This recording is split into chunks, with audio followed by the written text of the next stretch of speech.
अमन जी का अपनी ओर से अभिनंदन करता हूँ। और जैसे कि मेरे एक साथी हैं सत्येंद्र जी, शायद आज इस ग्रुप में नहीं है, लेकिन जैसा कि वो बड़े प्यार से बोलते हैं, इस शाम का प्यार भरा नमस्कार। तो मेरा नमस्कार आप सबको, अप्रैल की मैनेजमेंट को, और अमन जी विशेष तौर पे आपको, प्रज्वल सर को और कमल सर को भी। Thank you sir. सर जैसे आप देख पा रहे होंगे कि जो भी हमारे स्टूडेंट है जो कि काफ़ी यंग है और एनर्जेटिक है, जो अपने करियर के प्रति बड़ा ही सचेत है और सजग हैं। तो सर जैसे आपके से सबसे पहला जो मेरा क्वेश्चन होगा कि आप अपने जर्नी के बारे में थोड़ा बताएँ। कैसे आपने डिसाइड किया कि आपको स्टार्ट करना है एज़ एंटरप्रेन्योर, आपको एक बिज़नेसमैन के तौर पे खुद को एस्टैब्लिश करना, अपना खुद का बिज़नेस स्टार्ट करना है। तो वो पल, वो टाइम कब था? कैसा आपका जर्नी रहा जब आपने डिसाइड किया? तो थोड़ा-सा आप अपने जर्नी के बारे में सर बताएँ। जी, ज़रूर अमन जी। जर्नी अभी भी चालू है और अभी शायद बीच रास्ते में भी नहीं पहुँचे हैं हम अपनी मंज़िल के। लेकिन just to answer your point, आपके प्रश्न का उत्तर देने के लिए, मेरा बैकग्राउंड एक उत्तर प्रदेश के एक छोटा परंतु प्रसिद्ध शहर से है। मैं गोरखपुर से संबंध रखता हूँ और वहीं पे जन्मा, पला और बड़ा हूँ। तो मेरे व्यक्तित्व में कहीं न कहीं मेरे शहर का बहुत बड़ा योगदान है। और मुझे हमेशा इस बात का गर्व रहेगा कि मैं उस क्षेत्र को रिप्रेज़ेंट करता हूँ और वहाँ से बिलॉन्ग करता हूँ। परंतु कुछ परिस्थितियाँ ऐसी थी जब 12वीं के बाद पिताजी संतुष्ट नहीं थे मेरी हरकतों से, और उन्होंने कहा तुमको यहाँ रखने का मतलब है एक और दानव को बढ़ावा देना होगा। तो उन्होंने मुझे घर से बाहर करके दिल्ली भेज दिया था और मेरा ग्रेजुएशन वगैरह दिल्ली में ही हुआ। जब हम ग्रेजुएशन के फाइनल ईयर में थे और साथ में उस वक़्त काफ़ी प्रचलन था ग्रेजुएशन करते-करते कंप्यूटर के कोर्सेज़ करने का, कंप्यूटर सीखने का। तो मैंने भी एक काफ़ी बड़े ब्रांड उस वक़्त जो उपलब्ध थे वहाँ से अपना कोर्स किया, अपना एडमिशन लिया।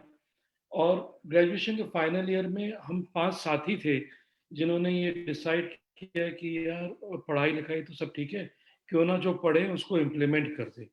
तो कहीं न कहीं हम सारे लोग छोटे शहरों से आए थे।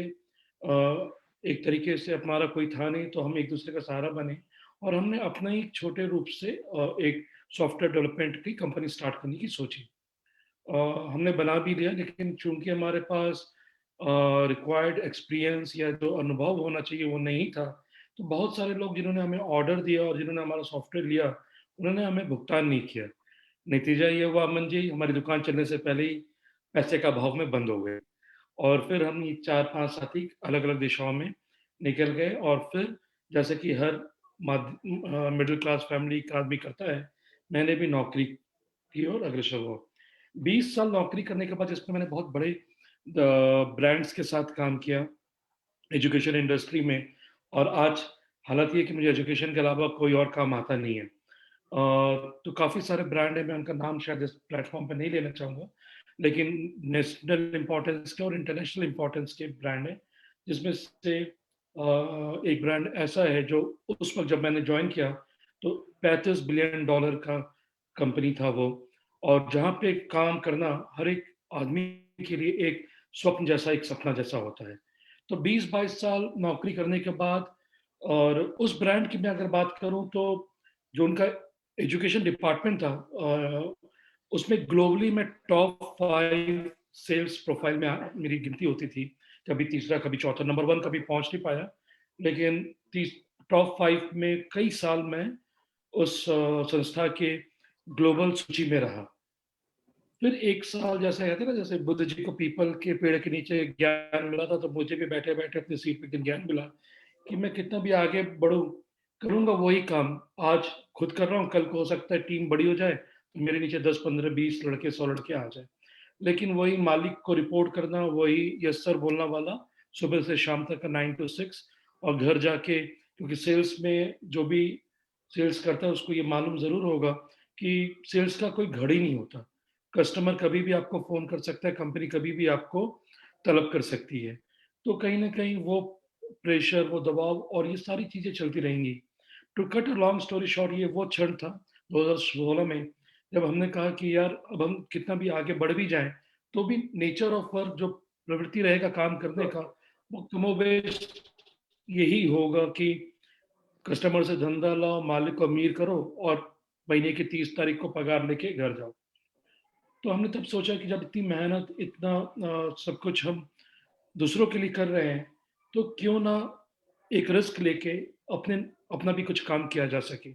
तब तक एक अच्छा खासा अनुभव हो गया था अमन जी। एक चैनल चलाने का, एक डिस्ट्रीब्यूशन चैनल चलाने का, और काफ़ी अ, उस ब्रांड के साथ काम करने के कारण काफ़ी सारी जगह पे अच्छी पहचान हो चुकी थी। तो इस कारण एक रिस्क लिया, एक डिसीजन लिया कि चलो आगे चलते हैं और कुछ अपना करने की कोशिश करते हैं। मुश्किल था क्योंकि एक बंगाली परिवार के होने के कारण, एक छोटे से शहर के होने के कारण, घर और फर्स्ट जनरेशन एंटरप्रेन्योर होने के कारण घर वालों का बहुत ज़्यादा सपोर्ट नहीं था। सबके माथे पे चिंता की रेखाएँ आ गई थी कि क्या बेवकूफ़ी वाला कदम कर रहा है, जब अच्छी खासी कंपनी के लिए काम कर रहा है, जहाँ पे देश-विदेश घूमने का काफ़ी अवसर मिला मुझे। तो ऐसा सब कुछ छोड़ के अपने पैर पे क्यों कुल्हाड़ी मार रहा है?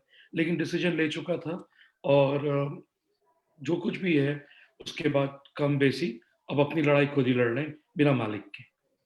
वाह! ग्रेट सर, तो ये ग्रेट। सफ़र है, और जैसे मैंने आपसे कहा कि अभी आधा रास्ता सफ़र तय नहीं हुआ है। अभी बहुत लंबा जाना है, जैसे आपने मुझे ऑलरेडी वृद्ध बना दिया है, लेकिन अभी वृद्ध होने तक काम करना है मुझे। Thank you sir. जी, सर जैसे आज के सिनेरियो में आप देख रहे हैं कि हर सैलरीड पर्सन जो जॉब कर रहा है उनके अंदर में कहीं न कहीं एक इच्छा होती है और वो हमेशा होता है कि वो खुद को एज एंटरप्रेन्योरशिप डेवलप करे या बिजनेस को में कन्वर्ट करे खुद के रूप में। बट एक कहीं न कहीं एक चैलेंजेस होता है, लायबिलिटी होता है, एक फ़ियर होता है कि वो डिसीज़न नहीं ले पाता है। बट आपने being as a salaried person आपने खुद को बिज़नेसमैन में कन्वर्ट किया। तो इसके बारे में सर आपका क्या ओपिनियन है? क्या मतलब आप कुछ पर्दा इस पे कुछ नज़र डालना चाहेंगे सर? ऐसे लोगों के लिए क्योंकि जैसे सैलरीड पर्सन अपने आप को जी बिल्कुल बिज़नेसमैन अमन के जी। में कन्वर्ट नहीं कर पाता है सर। जी। काफ़ी महत्वपूर्ण प्रश्न है, खासकर उन लोगों के लिए जिनका परिवेश, जिनका बैकग्राउंड, जिनकी पृष्ठभूमि नौकरी पे टिकी हुई है, जो पैदाइशी, जो जैसे बंगालियों के में काफ़ी फेमस रहता है कि हम रिस्क नहीं, एक आराम पसंद ज़िंदगी जीना पसंद करते हैं। हालाँकि काफ़ी सक्सेसफुल बिज़नेसमैन बंगाल से भी रहे हैं। आपका प्रश्न काफ़ी इम्पोर्टेंट इस मायने से, क्योंकि हम जो चीज़ बात कर रहे हैं अमन जी, और मेरा समझ जो है, जो आप इशारा करने की कोशिश कर रहे हैं, वो ये शायद कि नौकरी में एक सेफ्टी होती है, एक सिक्योरिटी होती है। हमें मालूम है कि एक अ, विशेष तारीख को हमारी सैलरी हमारे बैंक अकाउंट में चेक के माध्यम से या ऑनलाइन ट्रांसफर के माध्यम से वो आ चुकी होती है, और ये काफ़ी बड़ा एक सेफ्टी नेटवर्क होता है। एक डिसीजन लेना कि हम अपना काम खुद करेंगे, वो एक बहुत बड़ा चैलेंज, एक बहुत बड़ा रिस्क है। और कई बार हम उस रिस्क को लेने में हिचकिचाते हैं, और इस कारण देर होता है। और बहुत सारे युवक साथी हैं जिनको मैं ये कहना अपने लाइफ में आप जितना जल्दी स्टार्ट कर सके अपना सफ़र एज़ एन एंटरप्रेन्योर, आपको उतना ज़्यादा सफलता और उतनी ज़्यादा सक्सेस मिलती है, और आप काफ़ी दूर तक जा सकते हैं। कारण क्या होता है कि जब आप एक बार नौकरी करना शुरू कर देते हैं, और आप हमारे जो सिस्टम है, जहाँ पे एक विशेष उम्र के आने के बाद, कमाई के बाद शादी-ब्याह की भी बातें होती हैं, चाहे हम कितने भी मॉडर्न क्यों ना हो जाए। तो हम सबकी अपनी-अपनी एक लायबिलिटीज़ या एक रिस्पॉन्सिबिलिटीज़ खड़ी हो जाती है, और उस परिवेश में निर्णय लेना और भी मुश्किल हो जाता है। तो मेरे युवा साथियों से यही निवेदन है कि अगर वो सोच रहे हैं खुद का कुछ काम करने के लिए, तो जितने अर्ली उम्र में, जितने यंग स्टेज पे वो ये निर्णय ले सके, उतना अच्छा होगा। हाँ, सामाजिक, पारिवारिक दबाव ज़रूर आपको मिलेंगे, लेकिन कहीं न कहीं आपको उस दबाव से आगे निकलना होगा, उस दबाव से अपने आप को मजबूत करना होगा, और हमें भी ये दबाव, ये सारी चीज़ें झेलनी पड़ी। लेकिन मुझे खुशी है, जैसे मेरे साथी हैं, 3-4 लोग, इनसे आप में से बहुत सारे लोग परिचित भी हैं, और जो हमारे जैसे ही सोचने में विश्वास रखते हैं, हम सब ने मिल के एक डिसीज़न लिया, एक रिस्क लिया, एक निर्णय लिया, और हमें गर्व है कि हम उस निर्णय पे अभी भी कायम हैं। हाँ, परेशानियाँ ज़रूर आईं। कई बार, जैसे मैं आपसे बताऊँ, जब मैं नौकरी करता था, तो 5 स्टार से नीचे या बिज़नेस क्लास से नीचे ट्रैवल करने के लिए हमारी कंपनी हमें मना करती थी। और कई बार बिज़नेस स्टार्ट करने पे हमें कई बार ऐसा भी महसूस, और मैं अपना खुद का अगर आपको उदाहरण दूँ अमन जी, कई बार मैं अपना बटुआ खोलता था, उस बटुए में सिर्फ़ ₹10 का नोट होता था और मुझे पूरी दिल्ली शहर के चक्कर लगाने होते थे और गनीमत क्या था कि बीवी ने मुझे मेट्रो कार्ड का एक कार्ड बना के दे दिया था। तो उस मेट्रो कार्ड के माध्यम से मैं जाता था, मेट्रो से उतर के जो नियरेस्ट डिस्टेंस है, वहाँ पैदल जाता था। काफ़ी मुश्किल हुई कहाँ कि जहाँ आप नीचे उतरते आपके पास एक बड़ी-सी गाड़ी खड़ी रहती थी, टैक्सी खड़ी रहता था और अब आप पैदल जा रहे हैं। तो कहीं न कहीं उस परिस्थिति को स्वीकार करने में भी काफ़ी सारी मुश्किल, काफ़ी सारी अड़चनें आती हैं। लेकिन जैसा मैंने कहा एक निर्णय ले चुके थे और मुझे काफ़ी सौभाग्यशाली रहा कि मेरे साथ 2-3 साथी ऐसे जुड़े हुए हैं आज भी, जिनके साथ मैं मिलके काम करता हूँ, जिन्होंने भी यही रिस्क लिया और कहीं न कहीं हम लोग एक-दूसरे को जब हम में से कोई भी उदास होता है या डाउन होता है, हम एक-दूसरे को मोटिवेट करते हैं और एक साथ एक-दूसरे की हिम्मत बन के आगे बढ़ते हैं। तो लेवल अभी भी डाउन है जब नौकरी करता था। लेकिन पूरी उम्मीद है कि जिस ईमानदारी के साथ हम आगे बढ़ रहे हैं और जिस जोश के साथ, तो वो लेवल भी कहीं न कहीं हम लोग पीछे छोड़ देंगे। बट यहाँ पे मैं एक चीज़ आपसे अनुभव साझा करना चाहता हूँ अमन जी। जब मैं हिम्मत बना रहा था और मैं बहुत सारे लोगों से डिस्कशन कर रहा था, तो बहुत सारे लोगों 90% लोगों ने मुझे नेगेटिव में काउंसलिंग किया कि नहीं-नहीं क्या बेवकूफ़ी कर रहे हो क्या? एक आदमी उसमें से ऐसा था जिसने मुझे ये बोला कि जिस दिन तुम्हें ये आदत पड़ जाएगी कि महीने की 31 तारीख को वो मैसेज जो आता है कि your salary is credited into your account कि ये धनराशि आपके खाते में जमा हो चुकी है सैलरी के फॉर्म पे। जिस दिन आपको ये आदत छूट जाएगी उस मैसेज को पढ़ने की, उस दिन आप अपने आप को एज़ एन एंटरप्रेन्योर या एज़ ए व्यवसायी अपने आप को स्थापित करना शुरू कर चुके होंगे। वो सलाह मेरे दिल में कहीं न कहीं बैठ गई और कहीं न कहीं मैंने अपने आप को आदत डाली कि वो मैसेज पढ़ने की आदत छूट जाए और ना चाहते हुए वो आदत छूट ही गई क्योंकि अब सैलरी तो मिलती नहीं है। अब हम देखते हैं कि किस तरीके से 1 से 30 का सफ़र तय हो और हम आगे बढ़ सकें। तो ये रहा अनुभव। बिल्कुल, बिल्कुल सर, जैसे आप बड़ा ही इस चीज़ को बड़ा ही सही तरीक़ा से इसी से रिलेटेड मेरा क्वेश्चन्स था कि आपने अक्रॉस द ग्लोब या अक्रॉस द इंडिया इस जर्नी को स्टार्ट करने के दौरान आपने बहुत सारे लोगों से जैसे आपने बताया कि आपने मिला और सबकी अलग-अलग सजेशन हुआ करती थी, तो उनमें से कोई एक ऐसे होंगे जिनसे मिलने के बाद आपको एक अलग इंस्पिरेशंस मिला होगा, आपका टारगेट क्लियर हुआ होगा, गोल क्लियर हुआ होगा। तो सर ज़रा उनके बारे में और उन चीज़ों के बारे में, इंस्पिरेशन के बारे में ज़रा आप बताना चाहेंगे हमारे बच्चों को? आप हँसेंगे अगर मैं ऐसा उदाहरण लूँगा तो, लेकिन अगर आपकी अनुमति हो तो मैं 2 लोगों का नाम लेना चाहता हूँ।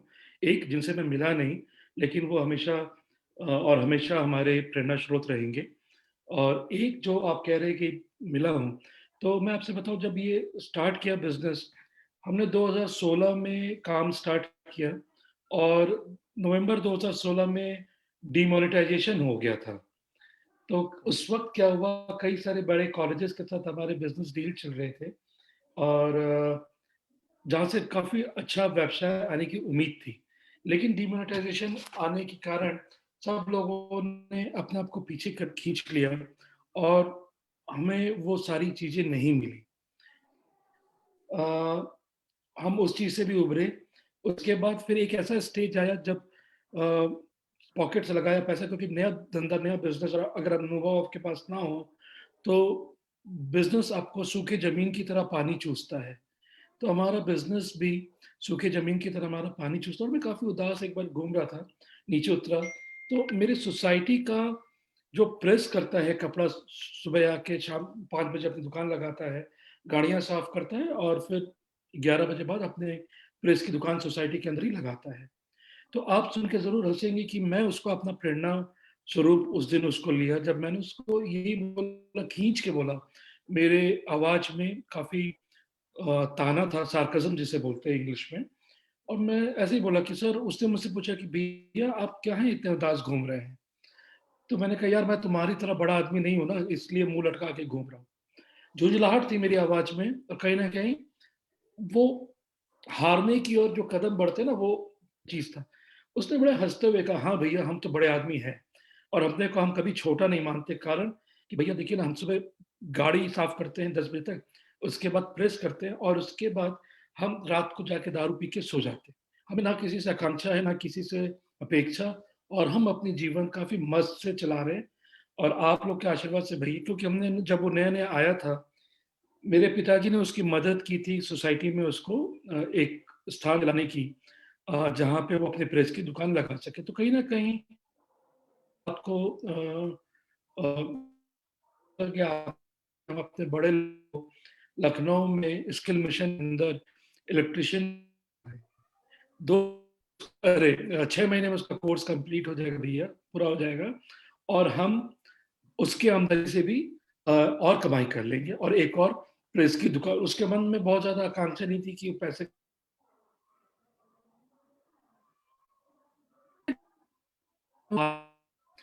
मैं आप सबको यकीन मानिए एक प्रेस वाला जो अब मैंने गिरा है, मैं तो फिर भी एक काफ़ी बड़े फ्लैट में रह रहा हूँ, ठीक है? उसके पास आज का खाना है, कल का खाना है, परसों का नहीं मालूम, ठीक है? वो रोज़ कोयला खरीदता है, लगाता है और फिर भी अपने आप को छोटा आदमी मानने से इनकार करता है और खुश है अपने जीवन से। और स्वप्न भी ये देख रहा है कि उसकी ना किसी से आकांक्षा, ना कोई अपेक्षा और एक अगला प्रेस की दुकान लगाने की सोच रहा है।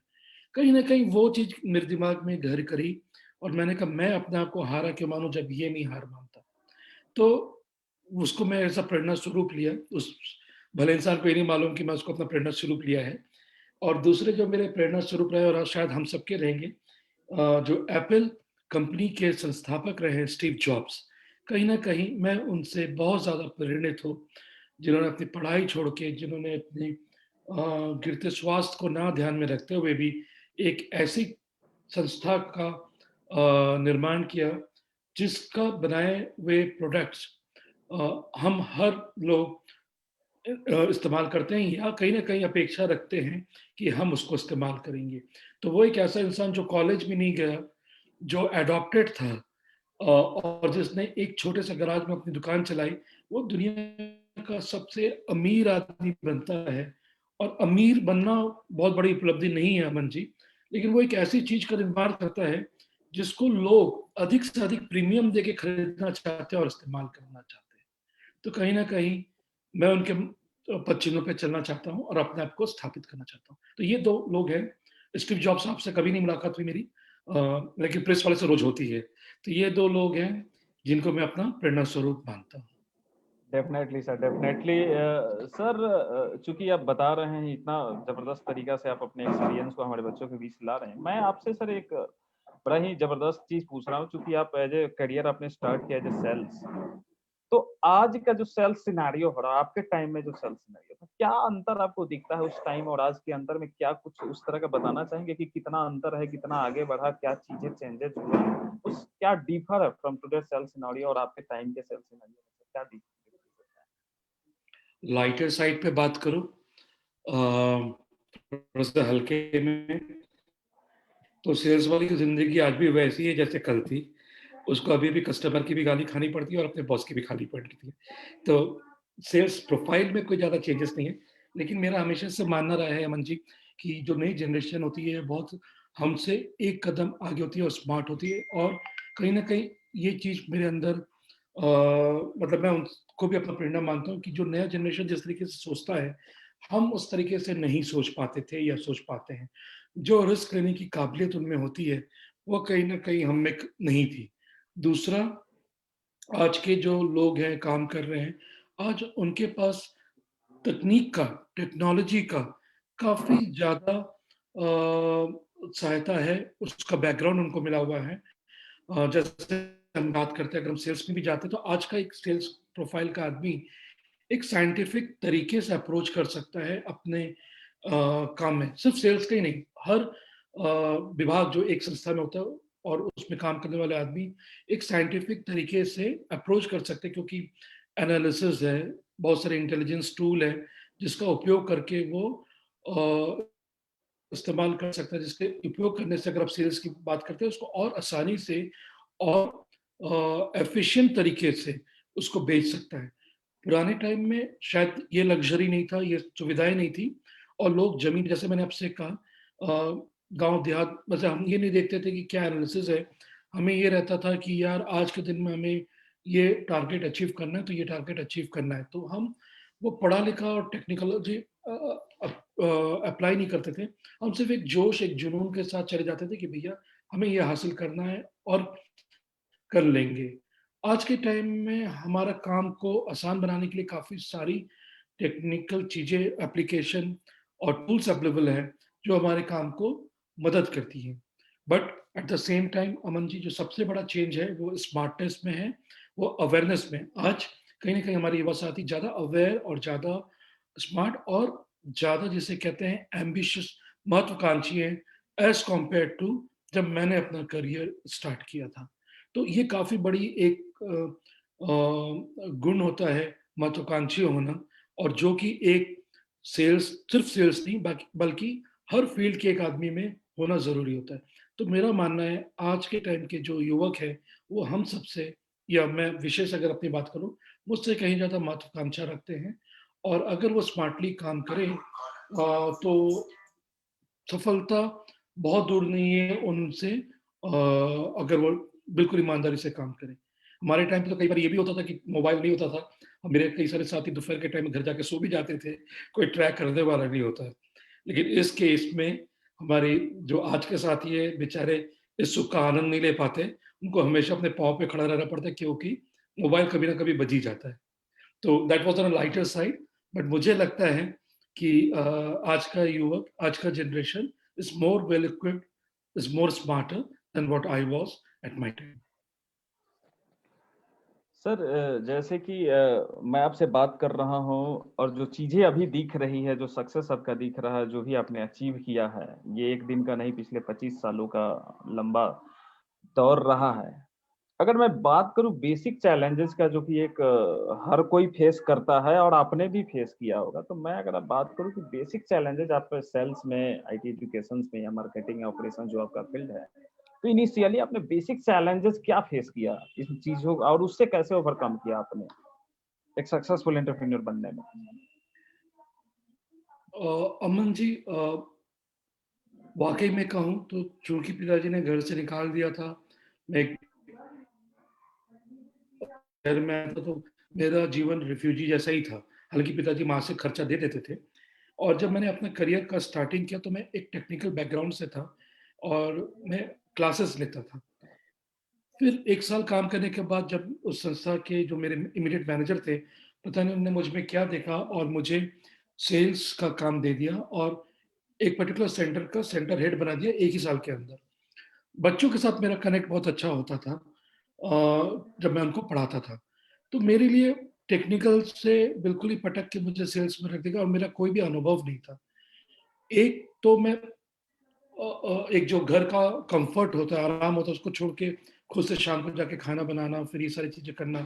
तो मैंने ना वो मेहनत करने की आदत पड़ चुकी थी, तो मैंने सेल्स में अपने आप को लोगों से बात करके, उनसे मिल के, अपने बॉस से जाके मिल के मैं उनके पास ऑफ़िस के टाइम बाद पहुँच जाता था, और मुझे कि सर क्या चीज़ होती है जिसकी वज़ह से आदमी सेल्स कर पाता है, ठीक है? तब मैंने समझा एक आपस में कनेक्ट करना, जिनको आप बात कर रहे हैं, उनके साथ एक रिलेशन बनाना, उससे कनेक्ट करना मेरे लिए आसान नहीं था। लेकिन मेरे साथ एक एडवांटेज था कि मैं चूँकि क्लास लेता था, इसलिए बात आसानी से कर लेता था। पिताजी तो कहीं न फोन कहीं कर मैंने रहा वो है। मेहनत की, कहीं न कहीं मैंने वो मेहनत की, कहीं न कहीं मैंने लोगों का अध्ययन करना शुरू किया। बहुत सारे लोगों से, जैसे मेरा ऑफ़िस का सिक्योरिटी था, या रास्ते में चल रहा हूँ, कोई बस में, उस वक़्त मेरे पास गाड़ी, बाइक कुछ भी नहीं होता था, तो डीटीसी बसों का मैं सफ़र किया करता था। तो बस में चढ़ के मैं लोगों से ना पागलों की तरह ही बात शुरू कर, किसी भी टॉपिक पे बात शुरू करी। आइडिया मेरा था कि मैं जज करना चाह रहा था कि कैसे वो रिएक्ट करता है। तो कहीं न कहीं वो जिसे कहते हैं ऑन द जॉब ट्रेनिंग ने मुझे वो चैलेंजेस को ओवरकम करने में मदद की। और कहीं न कहीं जब मैं छोटा था तो मेरी माताजी ने एक बार मुझे बड़ा ही डाँटते हुए कहा, जब मैं स्पोर्ट्स डे पे खाली हाथ आया था, कि क्या तुम हारने के लिए पैदा हुए हो? जब मैं घर पहुँचा और मेरे हाथ में कोई भी मेडल या कप नहीं था। तो वो चीज़ कई बार माताएँ आपको जीवन का रास्ता दिखलाती हैं, तो मेरी माँ ने उस तरीके से मुझे दिखलाया।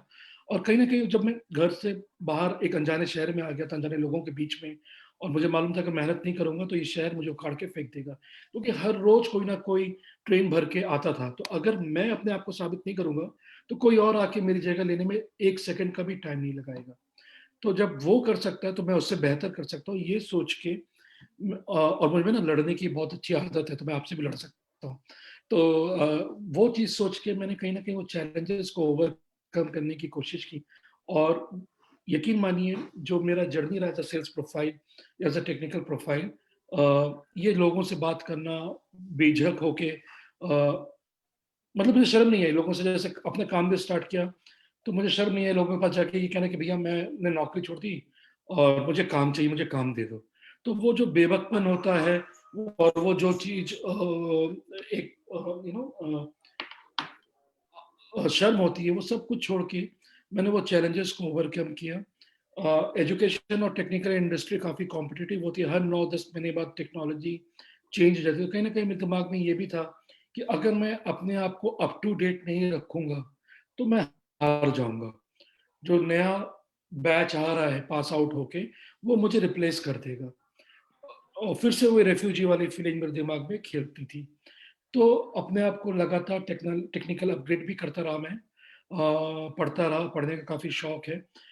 माहौल के बारे में, ज्योग्राफी के बारे में, जिस देश के बारे में जाऊँगा, तो मुझे आदत शुरू से रही कि जो भी प्रोजेक्ट मिले उसके पहले थोड़ा बहुत रिसर्च या अध्ययन कर लेता हूँ।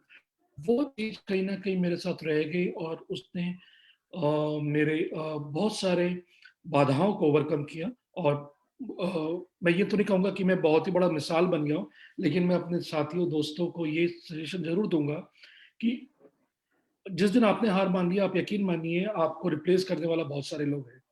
अगर वो कर सकता है, तो आप उससे बेहतर कर सकते हैं। वो भी हाड़ माँस का बना हुआ प्राणी है और आप भी बने हुए हैं।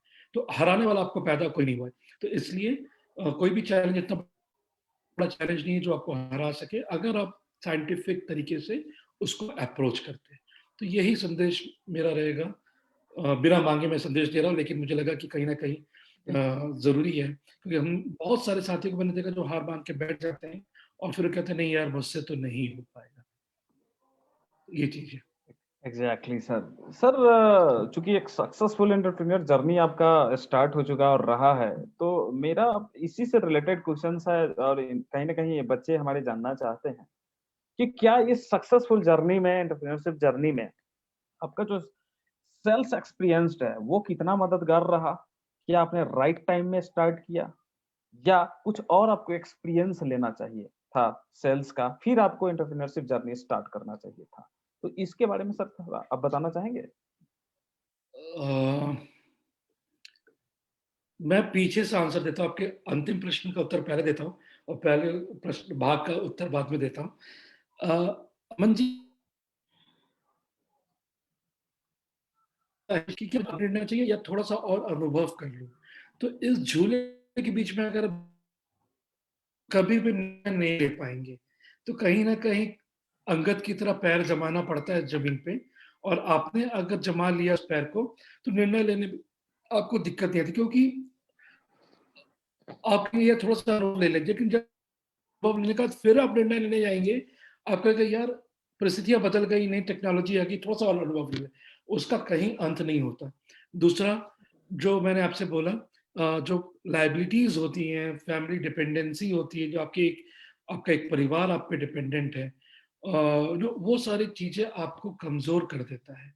तो कहीं न कहीं वो चीज़ मेरे साथ भी हुआ अमन जी और मुझे इस बात का अफ़सोस हमेशा रहेगा और ये चीज़ मैंने अनुभव किया जब मैंने अपना काम स्टार्ट किया, उसके बाद मैंने ये चीज़ का अनुभव किया कि काश ये रिस्क मैं अपने से 5 साल पहले आज से 5 साल पहले या 7 साल पहले ले लेता, है ना?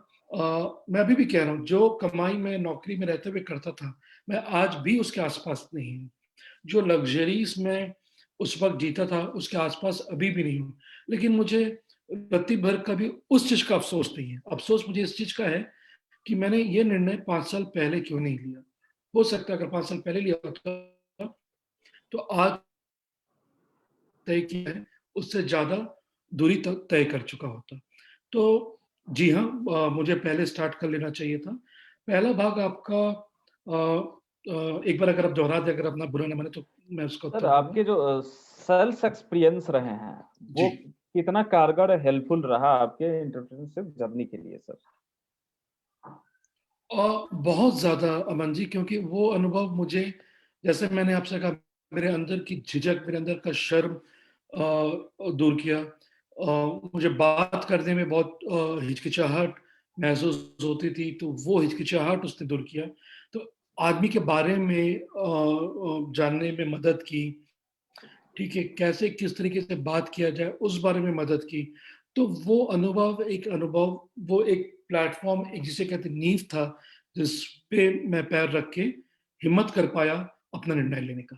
तो वो सेल्स का जो मेरा अनुभव था, वो मेरे निर्णय लेने में कहीं न कहीं, क्योंकि उसी अनुभव की वजह से मेरे कनेक्ट बने, मेरे रिलेशंस बने, और उन्हीं रिलेशंस और कनेक्ट के आधार पे मैं वो निर्णय ले पाया। तो बहुत-बहुत बड़ा योगदान है उस अनुभव का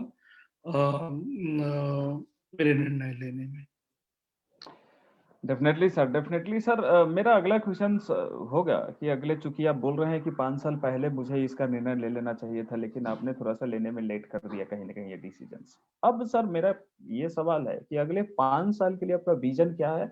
अपने आप को, अपने कंपनी को कहाँ तक लेकर जाना चाहते हैं? आपका विजन क्या है, थोड़ा इसके बारे में बताना चाहेंगे सर?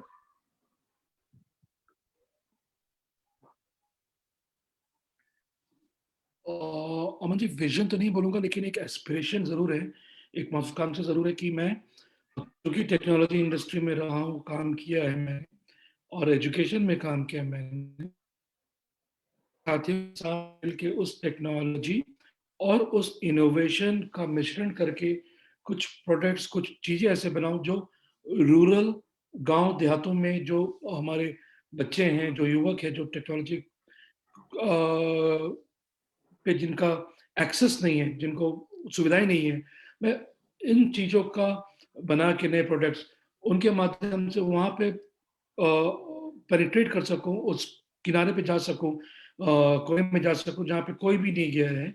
जिससे कि जो अशिक्षिता है, जो हमारे प्रधानमंत्री भी बोलते हैं, और जो पॉलिसी भी उन्होंने लाए है कि हर एक बच्चा, हर एक युवा टेक्नोलॉजी से जुड़ा होना चाहिए, कि तभी ये देश आगे बढ़ पाएगा, ग्रो कर पाएगा। तो मेरा और मेरे साथियों का यही सोचना है कि क्या हम टेक्नोलॉजी, तकनीक और इनोवेशन के माध्यम से हम कुछ ऐसी चीज़ों का इजाद कर सकें, जो कि गाँव देहात में बच्चों को मदद दे सके, और वो मुख्य धारा से जुड़ सके, बिना अपनी ज़मीन छोड़े हुए। मैंने अपना घर छोड़ा, मैंने अपनी ज़मीन छोड़ी, तो मुझे उसका दर्द मालूम है, और अपनी ज़मीन से बेहतर और सुंदर चीज़ अमन जी कुछ भी नहीं होती। तो मुझे वो हालाँकि कुछ लोग ये भी कहेंगे कि अगर आप बाहर नहीं निकलेंगे, दुनिया नहीं देखेंगे, तो सफलता भी नहीं मिलेगी। मैं बिल्कुल यकीन रखता हूँ। लेकिन अगर मैं कुछ ऐसी इनोवेटिव चीज़ें बना के अगर अपने घर जा सका, अपनी ज़मीन पे जा सका, और वहाँ के युवक को पाया, तो मेरे लिए वो बहुत बड़ी उपलब्धि होगी। पैसों के मुकाबले वो बड़ी उपलब्धि होगी।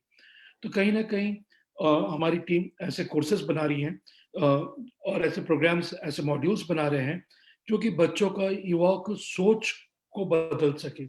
हम ऐसी चीज़ों का निर्माण कर रहे हैं जहाँ पे क्रिटिकल तरीके से लड़के, यंग जनरेशन जो है सोच सके, क्रिएटिव तरीके से सोच सके।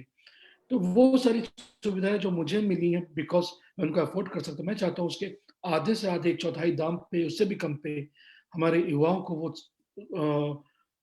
एक्सेस हो, वो तकनीक, वो टेक्नोलॉजी, वो प्रोग्राम, जिससे वो अपना जीवन स्तर और अपने आस-पास, अपने परिवेश का, अपने समाज का भी स्तर ऊँचा कर सकें। आपको सुन के खुशी होगी कि हम काफ़ी एग्रेसिवली देश के उन कोनों में जाने की सोच रहे हैं जहाँ पे सफल कंपनियाँ भी नहीं जाती। तो ये हमारा पहला स्टेप है, और हमारा जो विज़न नहीं, जैसे मैंने आपसे कहा, महत्वाकांक्षा है, हम उस कदम की, उस दिशा पे ऑलरेडी कदम बढ़ा चुके हैं। Thank you sir. सर मैं एक बड़ा ही महत्वपूर्ण क्वेश्चन पूछना चाहूँगा अपने स्टूडेंट के बिहाफ में, क्योंकि ये बड़ा ही ऑल ओवर इंडिया से जॉइन किए हुए हैं और सुनना एक एक ललक के साथ है, एक अलग विजन के साथ सुन रहे हैं, ताकि उनका भी जो चीज़ें हैं क्लियर हो सके। तो सर क्या एक एक मैसेज आपकी तरफ से रहेगा हमारे इन विद्यार्थियों के लिए, स्टूडेंट के लिए आपकी तरफ से क्या मैसेज रहेगा? इनको कैसे अपने लाइफ को आगे लेके चलना चाहिए, इसके रिगार्डिंग सर आपका क्या मैसेज रहेगा सर? मुझे बहुत ही मुश्किल सवाल है किसी को कोई भी इस तरीके का संदेश देना, और जब मैं इन युवा साथियों से मिलता, तो मुझे लगता है मैं इनकी उम्र का हूँ। तो जब मैं उनकी उम्र का हो जाता हूँ, तो उनको संदेश देना और भी अजीब-सा लगता है। लेकिन मेरा सिर्फ़ एक ही सोचना है कि कभी भी हार मत मानिए। Life is very beautiful, you can make it. आप उसको और सुंदर बना सकते हैं, थोड़ा-सा साहस करके, थोड़ा-सा रिस्क करके। जैसे मैंने आपसे पहले कहा, कोई भी परिस्थिति इतनी बड़ी नहीं होती कि आपको हरा सके। तो आप हारने के लिए तो कतई पैदा नहीं हुए हैं। आप में से हर एक आदमी एक विजेता के रूप में उभर सकता है अगर आप अपने मिशन में विश्वास रख लें। और यकीन मानिए किसी में रत्ती भर का भी दम नहीं है कि आपको हरा सकेगा। तो यही मेरा संदेश रहेगा, इससे ज़्यादा मैं मतलब मैं सिर्फ़ लड़ने और हारने और जीतने की बात करता हूँ, मुझे थोड़ा विचित्र लगता होगा सुनने में, लेकिन मेरा युवक साथियों को यही संदेश है कि आगे बढ़िए। विश्व आपका प्रतीक्षा में खड़ा है और आपका जो प्लेटफ़ॉर्म है, वो बहुत बड़ा प्लेटफ़ॉर्म है और उसको आप हासिल कर सकते हैं अगर आप उसमें विश्वास कर लें तो। Thank you very much sir. आप इतना ही बड़ा ही इम्पोर्टेंट क्रूशियल टॉपिक पे हमने बात किया और इस बड़ा ही अपने बिजी शेड्यूल में से आपने समय निकाला हमारे लिए और हमारे बच्चों के लिए, तो दिस इज रियली अमेजिंग।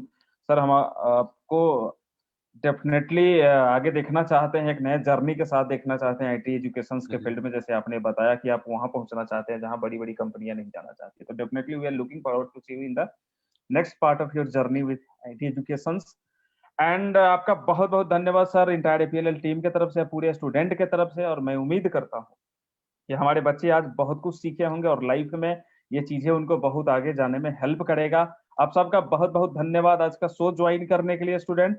आप सबका बहुत बहुत धन्यवाद। Thank you very much everybody. Thank you Abhishek sir, specially thank you very much everybody. Thank you team. Thank you sir.